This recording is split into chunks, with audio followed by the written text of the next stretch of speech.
problem we have further based upon impact parameter के साथ related problem है ये बेटे।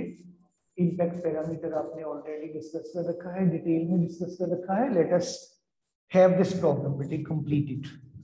आपको स्टेटमेंट में बेटे दिया गया है न्यूमेरिकल की ए 5 mega electron volt alpha particle, A 5 mega electron volt alpha particle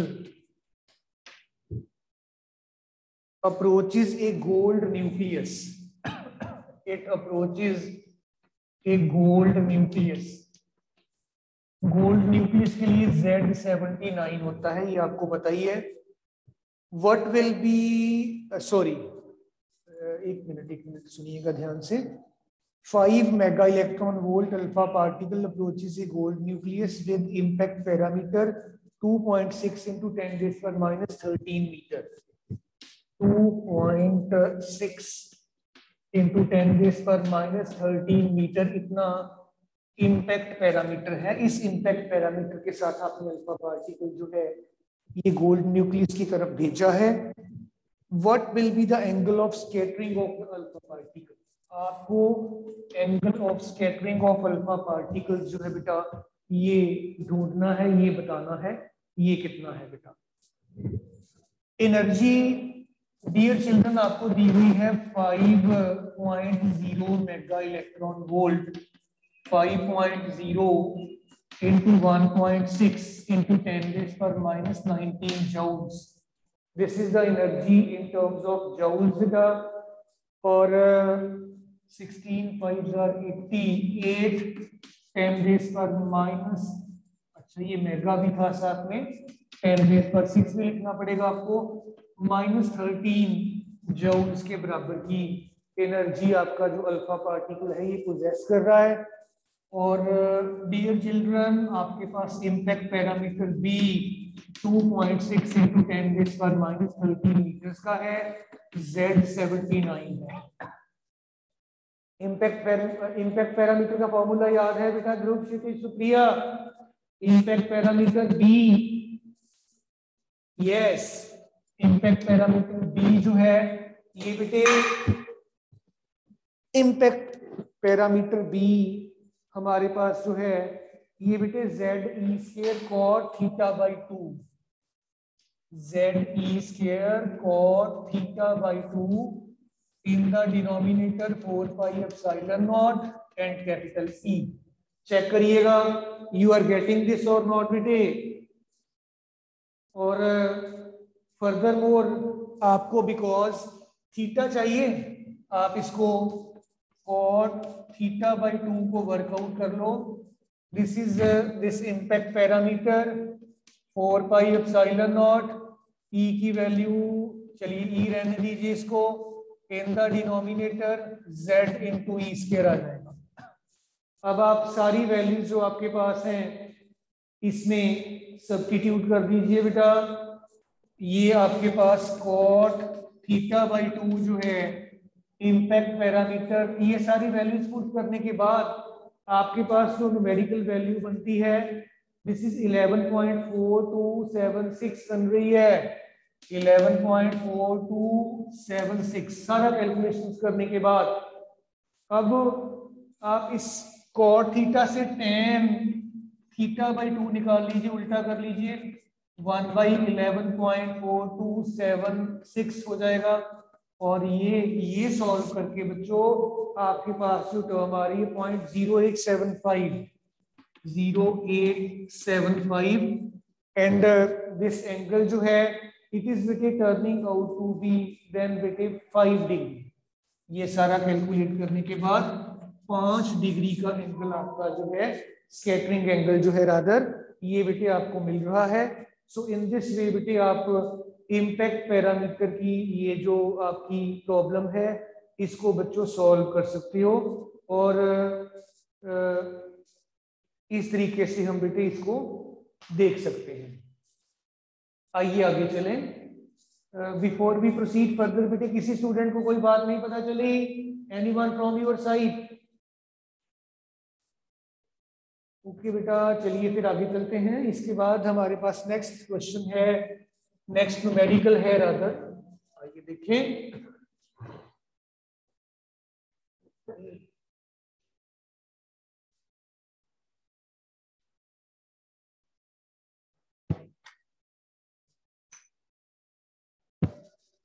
We have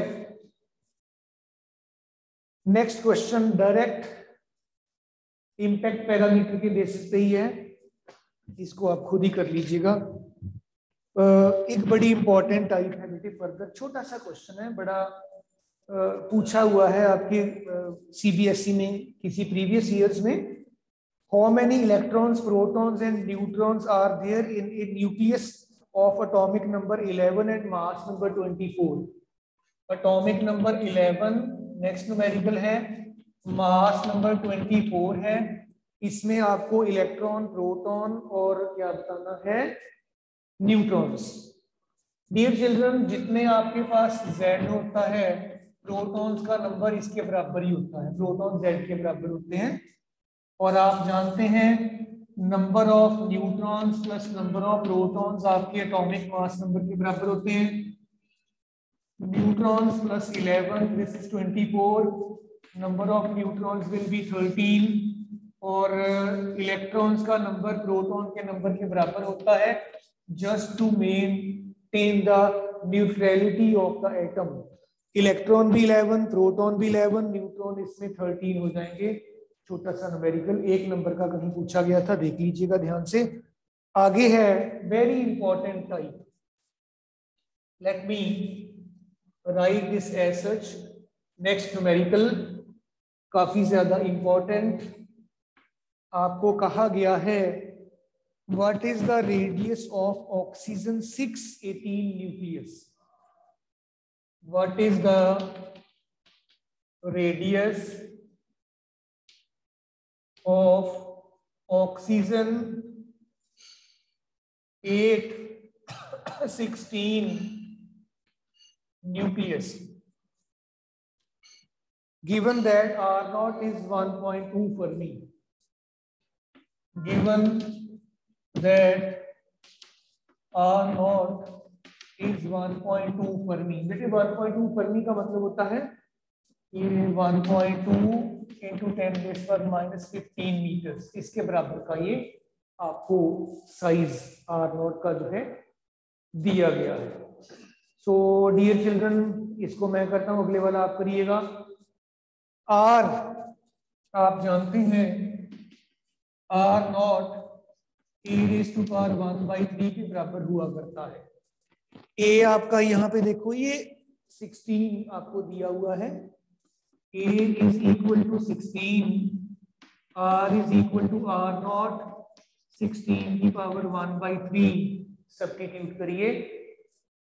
जब आप ये वाली वैल्यू सब्स्टिट्यूट करने की कोशिश करोगे, आपके पास बेटे जो रिजल्ट बनेगा यहाँ पर R, this is equal to R nought आपका 1.2 into 10⁻⁻15 और ये 16 की पावर 1/3, ये चीज आपके पास बन जाएगी। इसको कैसे सॉल्व करना है, आप मैथमेटिक्स के स्टूडेंट्स हैं बेटा, आप इसको अच्छे से सॉल्व कर सकते हैं।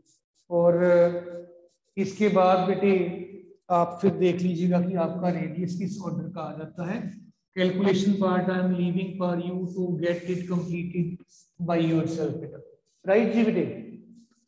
सो आइए बेटे आगे चले। नेक्स्ट क्वेश्चन, ये आपका किसी प्रीवियस ईयर एग्जाम में आया हुआ है, मैं स्टेटमेंट इसकी लिख देता हूं एक बार। Radius of nucleus having mass number 12, next numerical है radius of nucleus having mass number 12 is 3 into 10⁻⁻15 meters. What would be the radius of the nucleus? What would be the radius of the nucleus whose mass number is 96, whose mass number is 96 बेटे। काफी मिलता जुलता numerical है। 12 जिसका mass number है उसका radius आपको दे रखा है, 96 वाले एटॉमिक मास नंबर वाले इसका आपको जो है ये वर्कआउट करना है। अगेन बेटे सेम फार्मूला है, R is equal to R nought a raise to power 1/3। पहले वाले को लिख लीजिए R1 R नॉट A1 1/3, दूसरे वाले को R2 लिख लीजिए R नॉट A2 पावर 1/3। आपको A2 चाहिए, A2 पूछा हुआ है आपसे, नहीं सॉरी A2 नहीं, रेडियस R2 पूछा हुआ है। आप इक्वेशन नंबर 2 को 1 से डिवाइड कर दो, 2 divided by 1 R2 by R1, this is equal to A2 by A1 power 1/3। ये बन गया जी R2 divided by R1। A2 आपका 96 है, A1 आपका 12 है, पावर 1/3, ये बन गया 8 पावर 1/3। इसको आप लिखो 2 का क्यूब पावर 1/3, ये कट गया, this is 2। R2 is equal to twice R1, R1 आपके पास है, so R2 will be equal to 6 10⁻⁻15 metre. So इस तरीके से आप इसको निकाल सकते हो। डियर चिल्ड्रन देखिएगा सारे बच्चे, कोई बात नहीं पता चली तो बताइए, ऑल ऑफ यू। हाँ जी बेटे, ध्रुव, वंशिका, क्षितिज, सुप्रिया, किसी स्टूडेंट को ये पूरे न्यूमेरिकल में बात नहीं पता चली? कोई भी? ध्रुव शर्मा,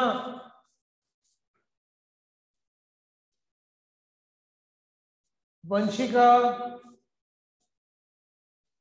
क्षितिज, Supriya,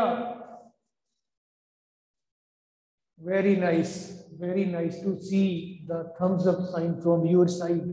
It directly reflects that कि आप बड़े अच्छे से काम कर रहे हैं। We have a lot of expectations from your side. आइए आगे चले जाएंगे। इसके बाद हमारे पास बेटी नेक्स्ट न्यूमेरिकल है। Let me make space for this first of all, then we will be proceeding ahead with the next discussion.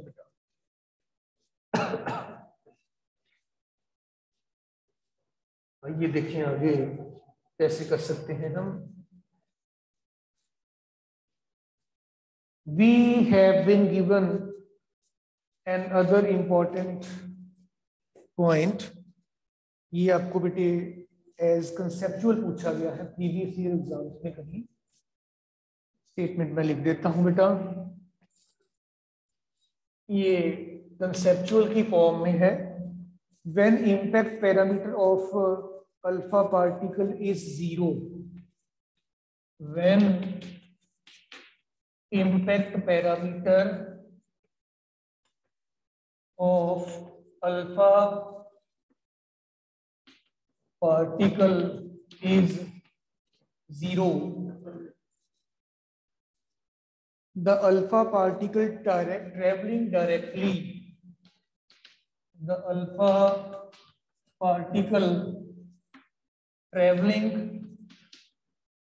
directly towards the center of the nucleus, towards the center of the nucleus, retraces its path, retraces its path. Explain why. Explain why. बच्चों impact parameter का आप अभी अभी कर रहे थे। Impact parameter का formula B जो है 1/4πε0 ZE² cot θ/2 अपॉन E आपने किया। अब आपको उन्होंने कहा कि इम्पैक्ट पैरामीटर 0 है, बी आपको 0 दे रखा है। अगर बेटे बी आपको 0 दिया हुआ है, आइए पुट कर देते हैं इसमें। 0 is equal to 1/4πε0 ZE² upon E cot θ/2। इसको छोड़कर ये कुछ भी 0 नहीं हो सकता, ये 0 है ही नहीं है। ध्यान से समझिएगा, इस एंगल को छोड़कर बाकी कुछ भी 0 नहीं है। सो आप कहेंगे कि इन दोनों का जो प्रोडक्ट है वो 0 है। इट विल मीन दैट की cot θ/2 जो है, cot ऑफ दिस एंगल जो है, it must be equal to 0 और θ/2 must be equal to 90, theta must be equal to 180। So आपका जो अल्फा पार्टिकल था जिसका इम्पैक्ट पैरामीटर 0 है, वो हेड ऑन कोलिजन के लिए गया, ऐसे ही वापस आ जाएगा, रीट्रेस कर जाएगा अपने पाथ को। This is all you have to go for with the solution of this problem. ये ऐसे था। किसी बच्चे को कोई बात ना पता चली हो तो आप बता सकते हो बेटा। Anyone from your side having any point not completely clear to you? हाँ जी पुत्र जी, सारे स्टूडेंट्स, बहुत बढ़िया, वेरी नाइस, बहुत बढ़िया जी। चलिए आगे चलते हैं। इसके बाद आपके पास आ जाता है बेटा आपके जो मॉडल ऑफ एटम आपने डिस्कस किए हैं डिफरेंट, उनके बेसिस पे एक बड़ा अच्छा न्यूमेरिकल प्रॉब्लम। ऐसे प्रॉब्लम्स आपको बार बार पूछे गए हैं प्रीवियस ईयर एग्जाम्स में। एक कर रहा हूं मैं, बाकी फिर आप भी देखिएगा। The wavelength of the first member of Balmer series in hydrogen spectrum. Wavelength of the first member Balmer series.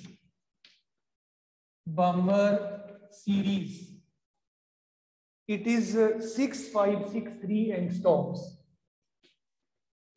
इतनी वेवलेंथ है, पहला मेंबर है बामर सीरीज का ये। Calculate the wavelength of the first member of the Lyman series in the same spectrum. First member Lyman series का, उसकी wavelength आपको जो है ये निकालनी है। This is required from your side. So dear children, एक बार फिर से रिपीट कर दूं। The wavelength of the first member of the Balmer series of in the hydrogen spectrum is 6563। इसको हम बेटे बोल देते हैं λ1, ये वाला आपका जो है। And first member of the Lyman series, इसकी वेवलेंथ रिक्वायर्ड है, इसको आप लैम्डा डैश बोल दीजिएगा। दिस इज बेटे नीडेड, ये आपको कैलकुलेट करना है। आइए देखें, बामर सीरीज आपकी जो है, जो दी हुई है, इसमें 1/λ is equal to Rydberg's constant 1/n1 का स्क्वायर 1/n2 का स्क्वायर। ये रिलेशनशिप आपका वेल नोन, आपने बहुत बार ये डिराइव भी किया है।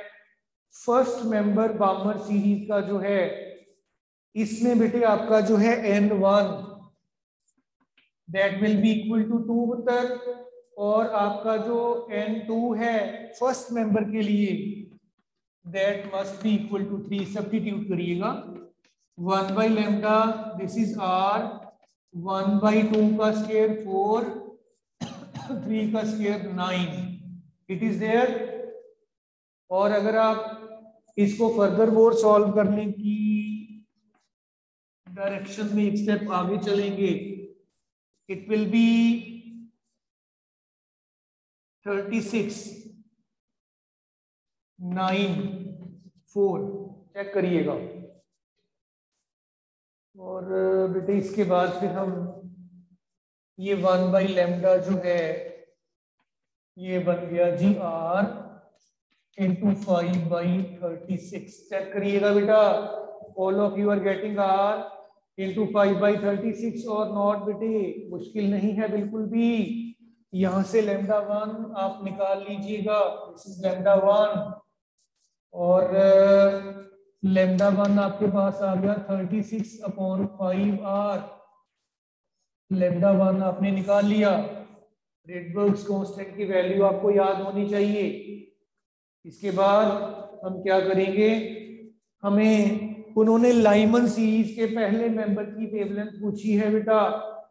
लाइमन सीरीज के पहले मेंबर के लिए 1/λ this is equal to r 1/n1 का स्क्वायर n2 का स्क्वायर, n1 आपका 1 n2 आपका 2 Lyman series. This is r 1/1 का स्क्वायर 2 का square lambda dash, this is r, it is written 1/1 का स्क्वायर तो 1 ही रहेगा, 2 इसलिए 4 हो जाएगा। This is 4 -1 so 1/λ dash, this is equal to बेटा r × 3/4। आपको लैम्डा डैश वर्कआउट करना है। सो लैम्डा डैश जो है बेटा 4/3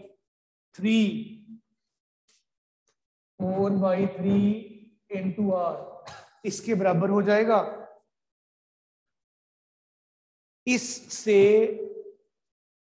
इसको डिवाइड कर दीजिए, लैम्डा डैश बाई λ1 4r/3, ये आ गया आपके पास 36/5r। This is 5r, this is 36 बेटा, r आपका कैंसिल आउट हो गया 12। ये आपके पास बेटे जो है नहीं बेटे, पर इसको री लुक करिएगा, इसको यहाँ पे कुछ गड़बड़ हुई है हमारी। लैम्डा डैश आपने निकाला, λ1 भी आपने निकाल लिया, लैम्डा डैश बाई λ1 आपको वर्कआउट करना है। Lambda dash by λ1, lambda dash आपका है 4r/3 और λ1 आपका है ये 4। यहाँ पे गड़बड़ हुई है बेटे, एक मिनट बेटे, एक मिनट वेट करिएगा। ये आपके पास था 1/λ डैश 3/4r, तो लैम्डा डैश आएगा आपके पास बेटे 4/3r, ये आना था, यहाँ पे r हम उल्टा लिख गए आई थिंक। इसको इससे डिवाइड कर दीजिए, लैम्डा डैश बाई λ1 4/3r, ये बन गया 5r/36। सो ये 4 9s are 36, r कट गया, lambda dash by λ1 5/27, lambda dash 5/27 times λ1, λ1 की वैल्यू आपको दी हुई है, ये पुट कर दीजिए। आपके पास लैम्डा डैश जो है आफ्टर कैलकुलेशन ये बेटे आपके पास आ जाता है जी 1215.4 एंगस्ट्रॉम। दिस इज देयर बेटा, चेक करिए सारे स्टूडेंट्स बेटा, all of you are getting this और नॉट डियर चिल्ड्रन? कोई बात नहीं पता चली तो बताइए सारे स्टूडेंट्स बेटा। ध्रुव शर्मा, आदित्य, क्षितिज, मानविया, बच्चों बताया करो ना, फिर तभी आगे चलेंगे, ऐसे नहीं तो मैं तो बोलता ही जाऊंगा। ओके मानविया, गुड, ठीक है पुत्र, ठीक है राइट बेटे। एक छोटा सा बेटे प्रॉब्लम और है, एनर्जीज ऑफ द इलेक्ट्रॉन के बेसिस पे है ये। Let us complete that also. बेटे मैं फिर आपको कहूं, this is very important type, 3 number का यहां से हम हमेशा एक्सपेक्ट करते हैं क्वेश्चन, तो be very very very careful while dealing with such type of questions. आइए आगे चलें।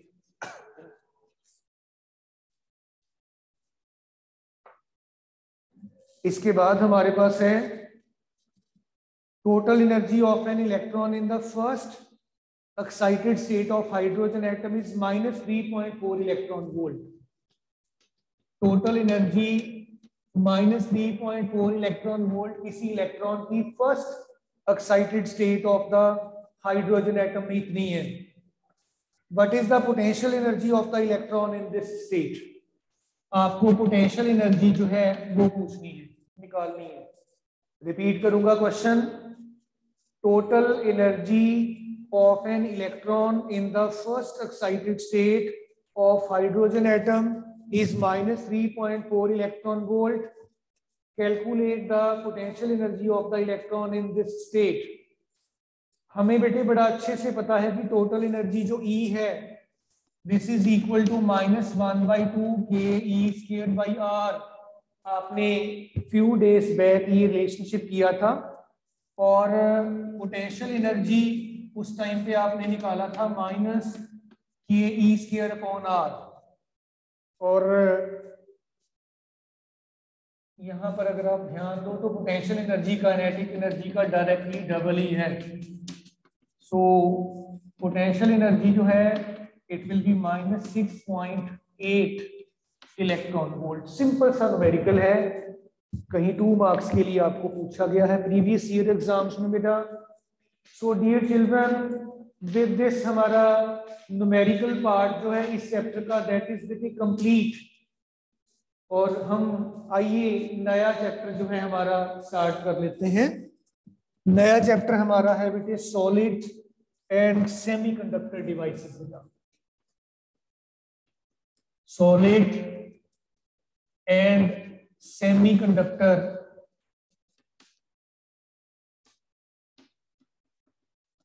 डिवाइसेस। डियर चिल्ड्रन, इसका काफी ज्यादा पार्ट सीबीएसई ने आपके सिलेबस से डिलीट कर दिया है, तो प्रेजेंटली थोड़ा काम बचा है। आई होप कि 4 और 5 पीरियड्स में ये कंप्लीट हो जाएगा। नेक्स्ट वीक में ये आपका सिलेबस फिनिश हो जाएगा इंक्लूडिंग न्यूमेरिकल्स। देन फिर हम आगे देखते हैं कि कैसे करना है बेटे। सो आइए बेटे नया चैप्टर स्टार्ट करें, solid and semiconductor devices. Solid and semiconductor devices chapter में सबसे पहले बेटे हमारे पास कंसेप्ट ऑफ द सॉलिड्स आ जाता है कि सॉलिड्स क्या हैं, सॉलिड्स कौन कौन सी टाइप के हैं, और सॉलिड्स में एनर्जी बैंड्स की फॉर्मेशन कैसे होती है। सो अभी बेटे फिर आपका ब्रेक का भी टाइम हो रहा है, मैं फिर अभी इसको स्टार्ट नहीं करता हूँ, नेक्स्ट टाइम स्टार्ट करेंगे बेटा इस चैप्टर को। आपका जो अभी चैप्टर हमने प्रेजेंटली फिनिश किया है उसकी सारी की सारी एक्सरसाइज जैसे हमने की है, आपने एक बार उसको रिवाइज कर लेना है एट द वीकेंड। उस चैप्टर को भी अच्छे से पढ़िएगा, एक बार ध्यान से पढ़िएगा, कोई पॉइंट आपका हो तो नोट कर लीजिएगा, फिर हम लेटर ऑन उसको बेटा एक बार दोबारा देख लेंगे, डिस्कस कर लेंगे बेटा। So that's all from my side for the day. ये नेक्स्ट टाइम स्टार्ट करेंगे। आपको कोई बात पूछनी है तो यू आर मोस्ट वेलकम बेटा, anyone from your side dear children, any student. Dhruv Sharma, Vanshika, Kshitij, Manviya, Supriya. हाँ जी ध्रुव शर्मा जी बोला करो पुत्र। ओके क्षितिज, ठीक है बेटा, फिर नेक्स्ट टाइम स्टार्ट करते हैं। थैंक यू ऑल बेटा। ओके जी।